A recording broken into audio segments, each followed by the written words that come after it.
welcome to the Design Hack podcast. And this podcast is going to be very, very special. Today we have Dhruv with us, who is a senior user experience designer at Fareye. Welcome, Dhruv. Welcome to the podcast, man. Hey, nice to be here. Hi, everyone. Perfect. Just kick starting this podcast. I really want to ask you about why did you choose design, like, and a little bit about your introduction around that as well. Sure. So for me, I like to call myself as an accidental designer. It's not something that I really wanted to be. Um I started my so technology has been there for me for a very long time. I had PC when I was very young. Since MS DOS days, I've been interacting with technology. I was a little kid at that time as well. So, uh, so just working, going with the flow. I wanted to do engineering, learn more about technology, and as I progressed, I saw there's an opportunity, or there was a space that would make best of all the things that I can do as a designer. That was There was tech, there was business strategy, there was GTM strategy, and solving complex problems that we do. So all that checked out for me. That's something that I really wanted to do. So that's what got into me as a designer. And there hasn't been a day when I look back and say, did I make a right choice or a wrong choice by getting into this field? I really love what I do. So yep, that's my story that got me into design. It sounds interesting. I think it kind of resonates with a lot of people out there. But I think you did a bachelor's in information technology, that is IT. So, did you know that you wanted to do design or like something? I would say upper level, like problem solving. You knew that. That's why you choose IT, and then you got into design. Like, how did that go? I think at that time, design was really not a very evolved field. There was no such term as a UX designer or a UI designer, as a product designer that we have these days. For me, as a 12th class student, someone who has interest in science, I still enjoy physics, mathematical challenges, Sudoku. So that had been there with me. Plus, my love for technology got me into engineering. And honestly, at that time, I had no idea I would be designing screens or solving complex problem for my users 4 years later on. But yes, wanted to go into technology side. And one reason I may would not have explored the design part of it. I mean, there are design colleges as well, right? Maybe that was my ignorance. I personally am not that good at art, and I thought that's what someone who's really good at art would get into those colleges. And again, my limited knowledge of fashion designing, that's what we all know, right? That's what NIFT and NID students do.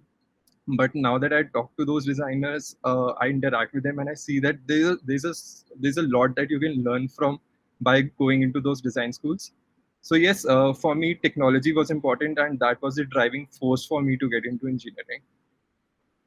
Got it. So, did your college kind of push you towards design? Is that something like how did the journey in the college specifically got into design, or did you started like a developer? I don't know. Well, that's an interesting story. I was horrible at coding.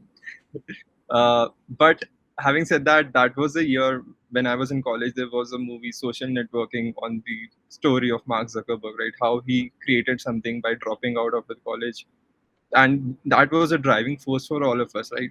So we had colleagues, we wanted to create a product, just want to be that entrepreneur, be that problem solver, get something out in the market, get our customers to use it.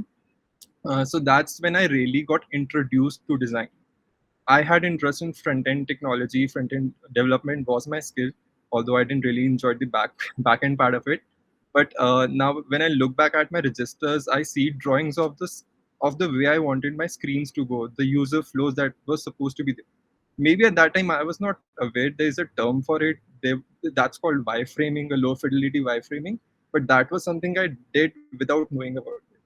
So that's when it all started. And once I got into the corporate field, I realized there's so much to do with the tech, with around the product, the way they are built. So that's when I got introduced to design officially. And by that time there was a term called UX designer, and I really wanted to do that. So that's how I got to that side. Interesting, man. I just wanted to ask, like, what was your first experience as a design? Like, what was your first gig? Like, was it a freelance or like, how was the experience? So I started my career as a quality control executive. It's a simple tester into the IT field, right? So my responsibility was to just test out these screens that I wanted to do. Okay, but once I joined, something about my company, Project First, where I joined, it was a B2B kind of company. We were making enterprise products for hotels to use. Now, me as a student coming right after graduation, who has always used product like Google's fancy interactions, beautiful interfaces, and the moment I saw those enterprises, I was like, no, this is not how products are supposed to be. And I started pointing out problems like why don't we have fancy interactions in our product? It's just a me being little immature and just want things to be beautiful with no reason. So, I mean, later you realize that you cannot have interactions in B2B product. It just makes those processes very heavy. But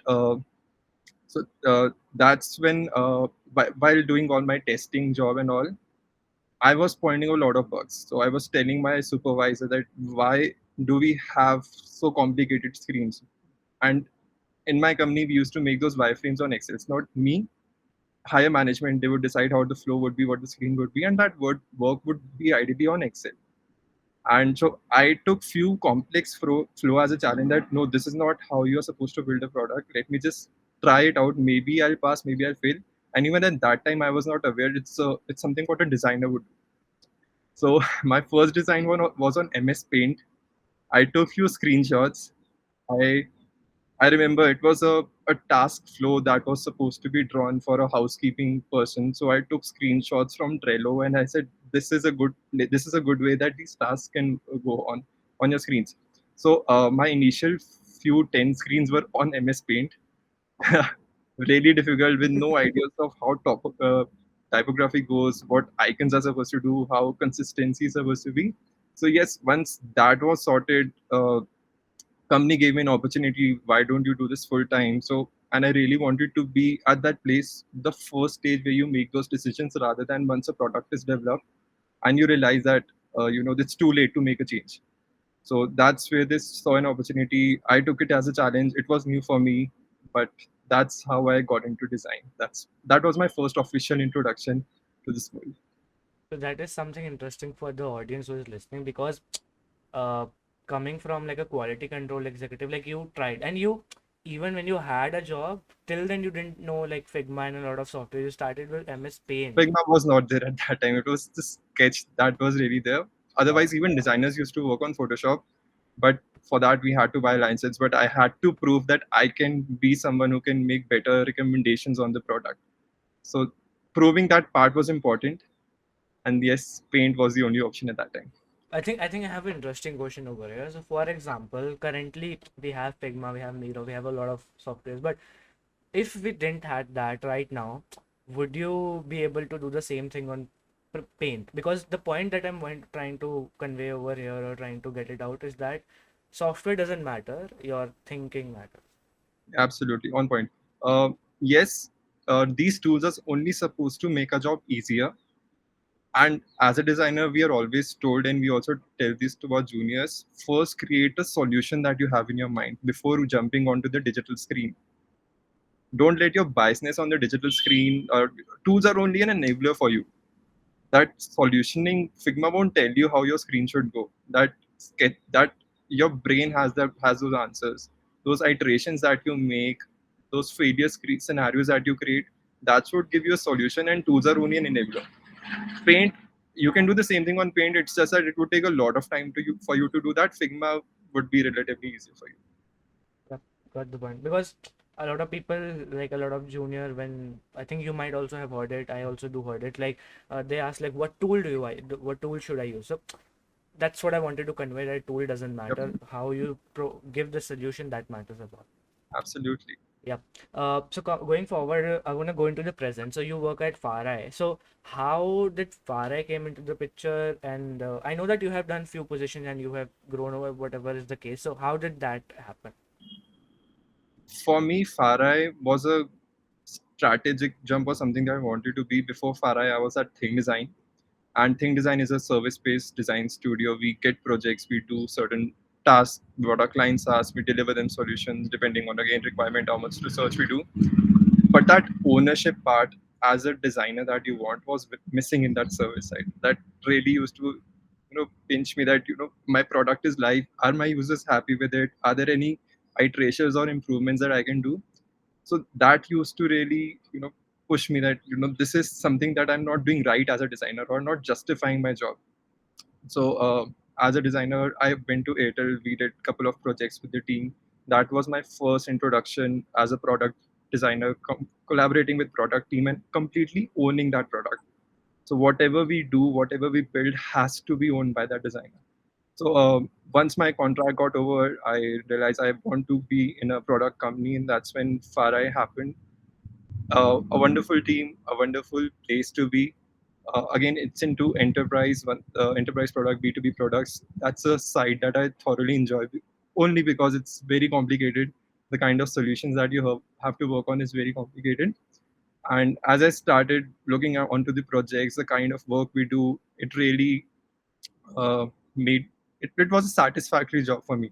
So our users, the responsibility that we hold as a designer, not just designers, even tech team, product team, everyone is involved, but the responsibility we do own as someone who's making a product.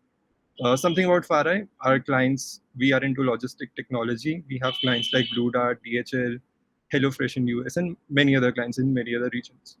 So we feel that responsibility that our product should do the job they're supposed to do. For example, uh, there's a lot of excitement for an order delivery. Like you would place an order and you would want that order to be delivered on time. So you could so we were doing a research and also reading reviews. We see uh, someone has ordered anniversary gifts for their spouses. Someone is cooking a special meal on Father's Day or Mother's Day for their parents. Now we, as someone who's providing that solution, providing that technology, we own that responsibility to ensure that those orders get delivered on time. And we want that happen because there's a lot of excitement. The emotions involved with the deliveries are very high. uh, if we fail to deliver an order for an anniversary, which was supposed to be an anniversary gift, that would be a very bad thing for a user, right? The ownership, the stakes are very high over there.